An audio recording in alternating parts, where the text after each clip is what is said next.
Orchestra di flauti dritti.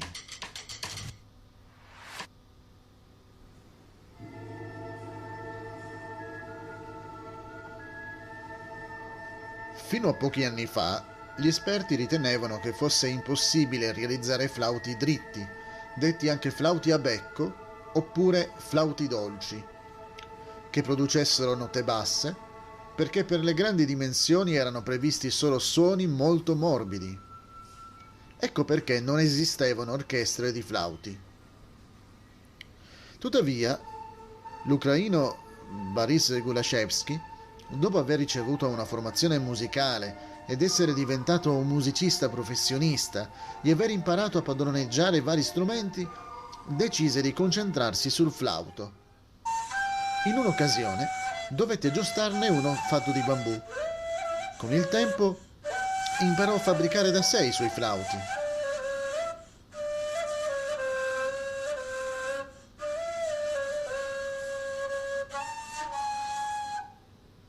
In seguito riuscì a costruire un flauto con uno speciale sistema di risonanza che intensificava il suono. Grazie a ciò i flauti potevano eseguire note più gravi senza perdita di volume. Ben presto arrivarono diversi set o famiglie di flauti che potevano produrre armonie complesse.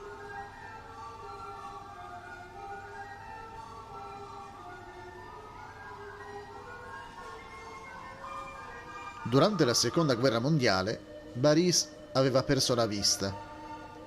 Dopo la guerra si stabilì a Kameniec-Podilsky, dove visse per 35 anni. Per qualche tempo aveva formato orchestre composte da strumenti musicali tradizionali. Una delle sue orchestre era composta solo da musicisti cechi.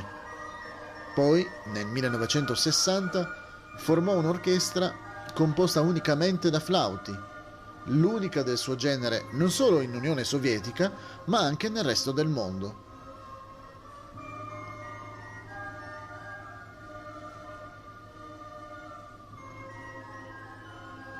Nel 1981 si trasferì a Yoskara-Ola, circa 600 km a est di Mosca.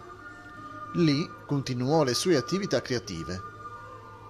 Una delle sue orchestre aveva 45 componenti che suonavano una grande varietà di flauti. Fra questi c'erano un flauto acuto lungo 29 cm con un diametro inferiore a 1 centimetro e un flauto contrabbasso alto più di 3 metri con un diametro di 20 centimetri. I loro concerti venivano trasmessi dalla radio e dalla televisione e si esibivano in tutto il territorio nazionale.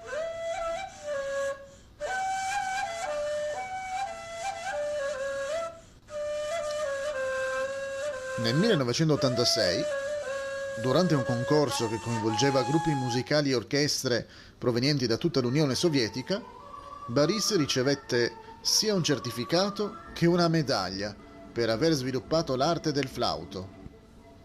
Anni dopo fu prodotto un film documentario intitolato Solo for Pipe or the Fairy Tale of a Musician, a solo per flauto, la storia di un musicista. Il quotidiano Mariskaya Pravda riportava: